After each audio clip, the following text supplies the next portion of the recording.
School is in season. At one time here in the United States, half of its children went to school in a one-room schoolhouse. By 1913, there was about 200,000 one-room schoolhouses. Here in Vermont, there are so many, as each little village, each little community would have its own school. I'm here in Springfield, Vermont, where we're at the oldest one-room schoolhouse standing in the state.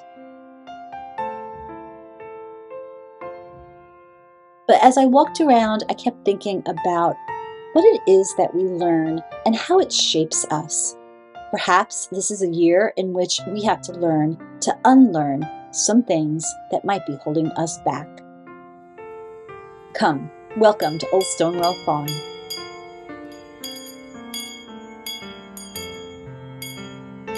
Always, I love having you come into my 18th century home and sit down with me and to share a moment or two of just talking about life in general. When I first started these videos, they were more churchy. They were more in line to be shown in lieu of a church service because it was during the pandemic. I always used to say, this is the day the Lord has made. Let us rejoice and be glad in it. I got away from saying that, and I kind of shifted away from being the accidental country pastor. I grew up in northern New Jersey, very congested, and now I'm in rural Vermont. So it was sort of a weird kind of turn that I took in life, leaving Manhattan as an editor, growing up in New Jersey, and finding my way as a country pastor. So I always said I was accidental, but a lot of my Presbyterian friends always balked at that because with God, nothing is accidental. I was thinking about that a lot, how I used to spend our time together. I used to open it up by reminding us that this is the day that the Lord has made. Let us rejoice in it.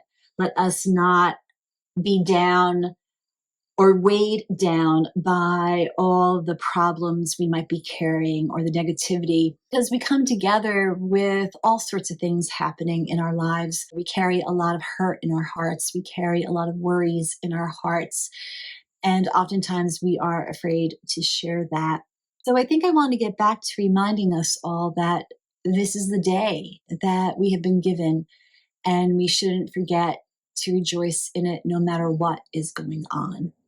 So we are getting closer to my favorite season, autumn, and that means everything in this house is pumpkin spice. Apologies to any of you who really dislike pumpkin spice, but it is pumpkin spice season here at Old Stonewall Farm. I love the start of September, not just because pumpkin spice becomes more available in the grocery stores. I keep waving my hand because I have so many flies in the house.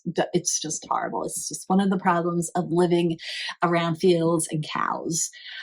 But I love this time of year because it also reminds me of when I was a child, back to school. And I would get so excited about the new school year with all the anticipation of what is this year going to bring? What am I going to learn? What new friends am I going to make? What new adventures am I going to be on? And I realized that it doesn't matter how old I am, that when it is back to school season, I'm going to embrace it. I might not be going back to school, but I'm going to embrace a new season to learn. So as I began to get out my old slate and the chalk and just, putzing around and thinking about what is it that I want to learn, many of you know that I have been adventuring deeper and deeper into the art of 18th century dressmaking. So I do have a lot that I can learn. For example, I have this book called The Politics of Fashion. So I do have things to delve into. I also have my early American herb recipes. So I am trying to take a look to see how I can use those herbs that I planted in my garden. Whenever I came back to school, the first day or two, the teacher would have us all stand up and say, what did we do over the summer break? What did we learn?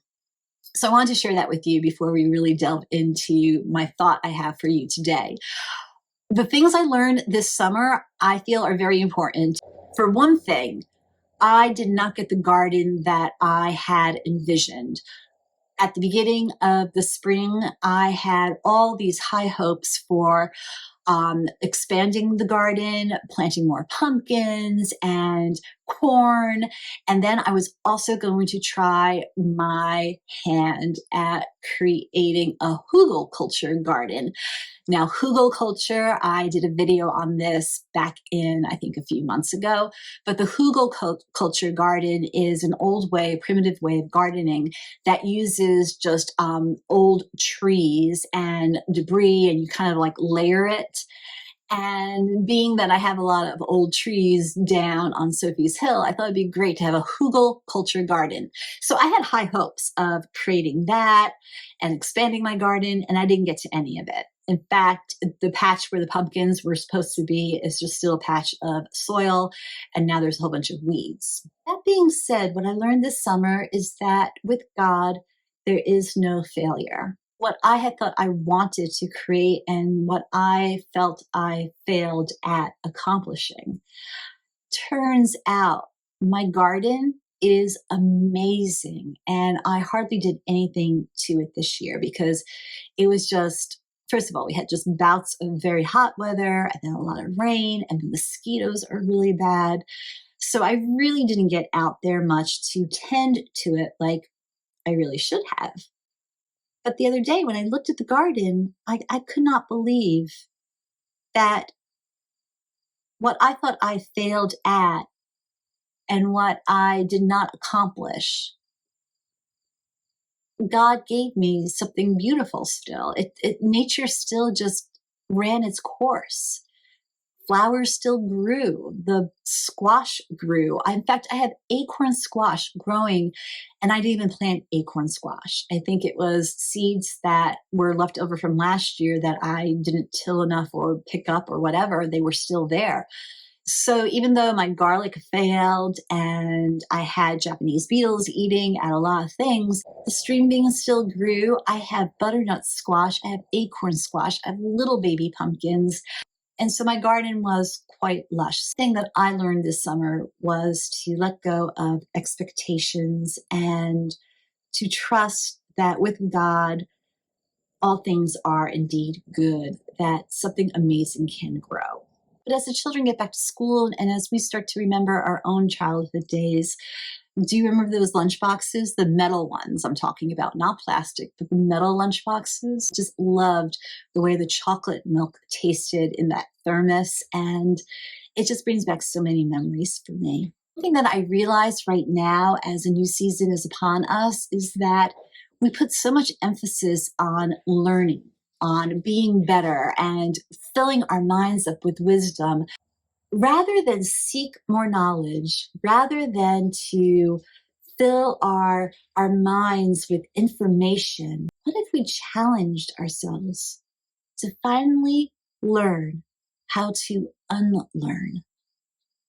I stumbled upon this concept of unlearning just a few weeks ago, and it really struck me how important it is. Basically, it means that if we are to grow, if we are to be better, then we have to let go of all the things that we were taught that hold us back, those lessons that we have been given that really don't serve us well. We learn to achieve, we learn to strive, we learn to be smarter, to be prettier, to be wealthier, to be next level, next level, next level.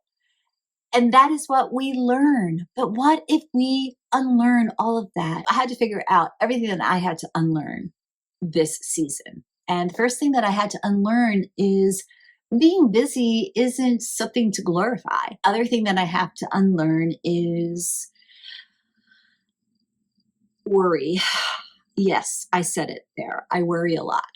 There's nothing else to say about that. I just have to unlearn that worry serves me no good at all. To unlearn catastrophic thinking. That means always thinking the sky is going to fall. And lately I've been doing that a lot.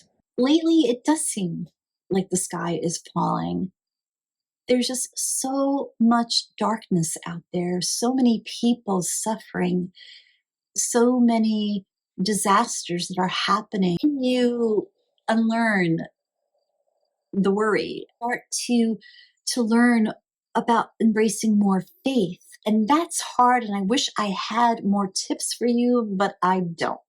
So if you have any tips, please share them with us all in the comments section, because I struggle. I always seem to resort to being busy, to doing, when I get worried about things. I heard somebody say once that stress leads to more activity, whereas faith leads us to trusting God's timing.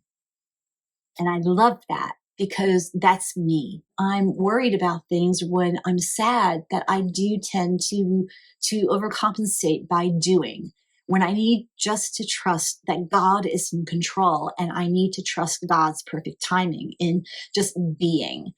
So that's one thing I'm going to unlearn. I'm going to unlearn worry. I'm going to unlearn being busy. I'm going to unlearn all those things that I thought were ways to cope with life that have not served me well at all. I wrote a friend the other day saying, life is not dull around here at Old Stonewall Farm, and I really am praying for a dull season. So once again, I find myself in an organization where everything is being reorganized, and I'm the newbie on board. And so I'm not quite sure where I'm going to land. So last week, I woke up like 3 a.m. in the morning making a list of, oh my gosh, I need to do this, this, this, this. What am I going to do? I'm worrying.